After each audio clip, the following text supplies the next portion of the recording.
গল্পটি হলো মোমোস বিক্রেতা দীপার। দীপা ছোট একটি গ্রামে তার স্বামী সন্তান নিয়ে বসবাস করত। দীপার স্বামীর ছোট্ট একটা মোমোজ এর দোকান ছিল, যা দিয়ে তার পরিবারের সব খরচ চালাতো। আচ্ছা দীপা, আমি দোকানে যাই।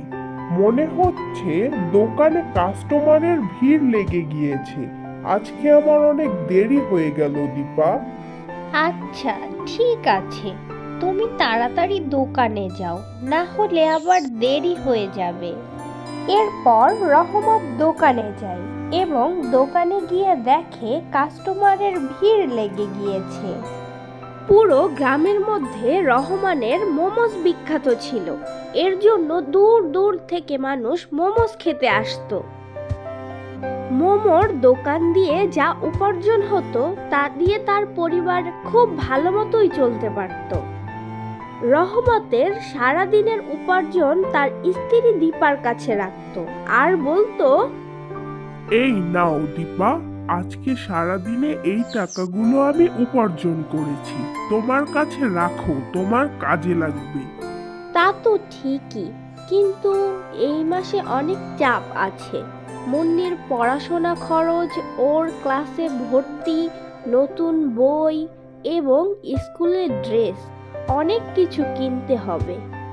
তার জন্য তোমার টেনশন করতে হবে না। কিছুদিন আছে, দেখি আমি কিছু ব্যবস্থা করতে পারি কিনা।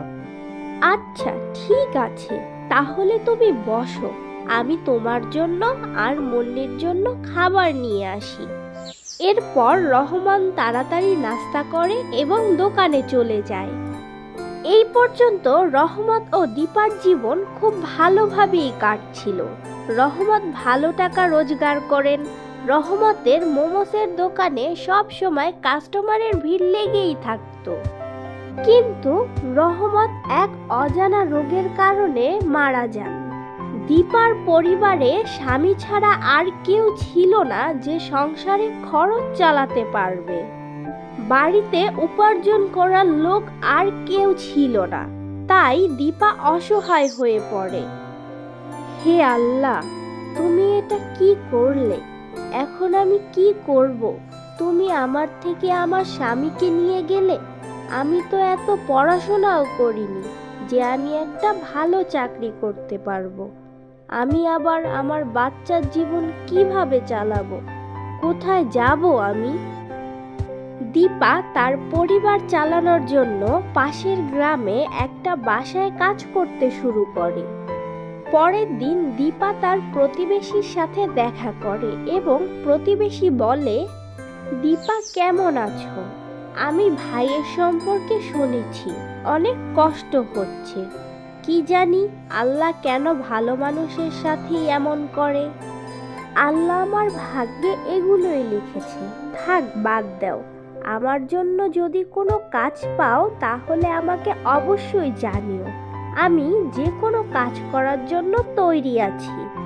যে কোনো কাজ, যেমন বাসা বাড়িরও কাজ করতে পারবো। এ কি বলছো তুমি?